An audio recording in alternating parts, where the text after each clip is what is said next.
নন্দ ভবন শ্রীকৃষ্ণ এবং তার শৈশবকালের বিনোদন প্রতিটি তীর্থযাত্রীকে আনন্দ দেয় এবং পরম সর্বশক্তিমানের প্রতি এই বিনোদন তীর্থযাত্রীদের তার নিজের আবাস ব্রজধামে নিয়ে আসে।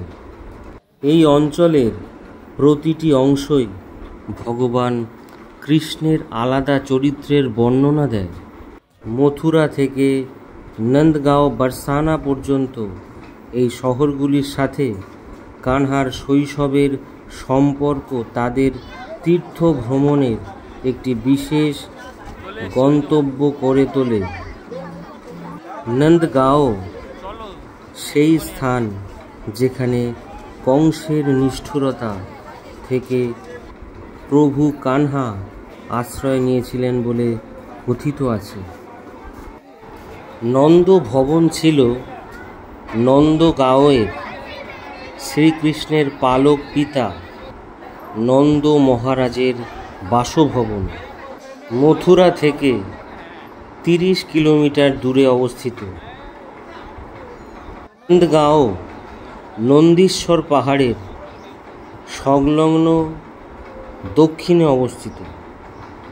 নন্দ ভবন চারিদিকে সবুজ ঝরা পাতার সাথে পাহাড়ের চূড়ায় অবস্থিত। পটভূমিতে ঘূর্ণায়মান পাহাড়গুলি এই জায়গাটিকে আরও দর্শনীয় করে তোলে। নন্দ ভবনে তার ভাই বলদেবের সঙ্গে ভগবানের শৈশব ও যৌবনের বিভিন্ন গল্প দেখা যায়।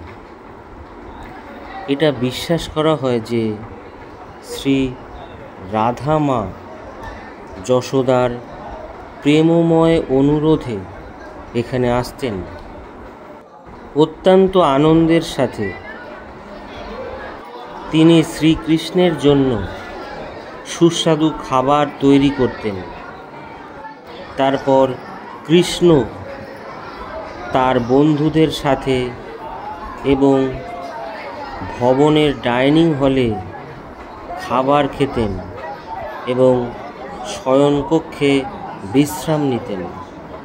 হিন্দু তীর্থযাত্রীদের জন্য নন্দ ভবন একটি প্রধান স্থান। সারা বিশ্ব থেকে ভক্তরা এখানে আসেন এবং নিরবধি শক্তিতে নিজেকে সিক্ত করেন এবং আধ্যাত্মিক জগতের সাথে সংযুক্ত হন।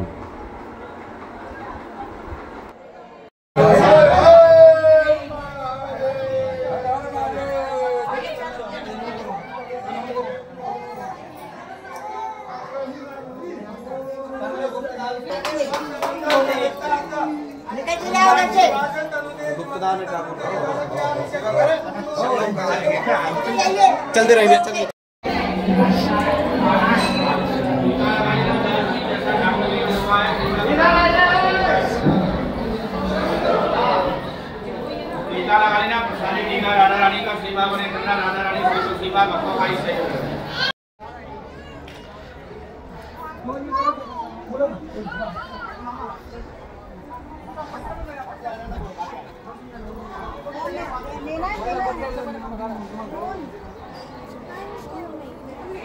चलो ओ आइए तिकडून तिथं त्या आजीच्या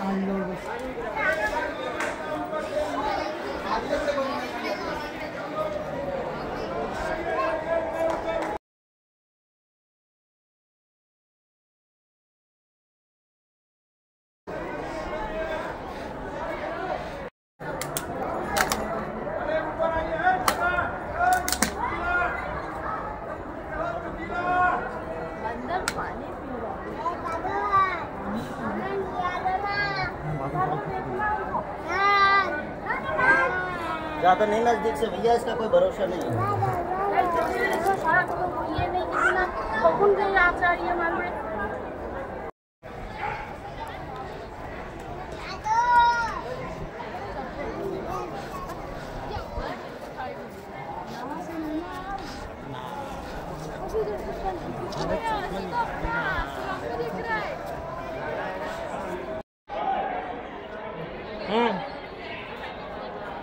ও তাকাও দিকে এই পিছনে তারে কাটা রয়েছে।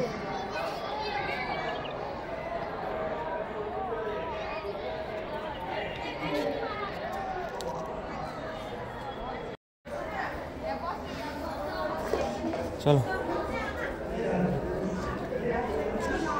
देखो मोबाइल फोबाइल किंतु कम था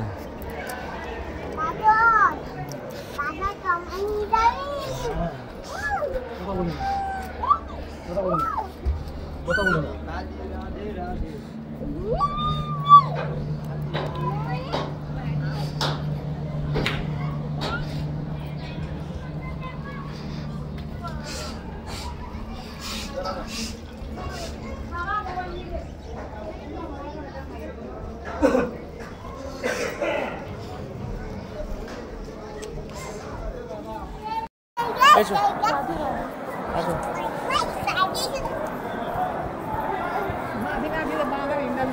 माथि छ है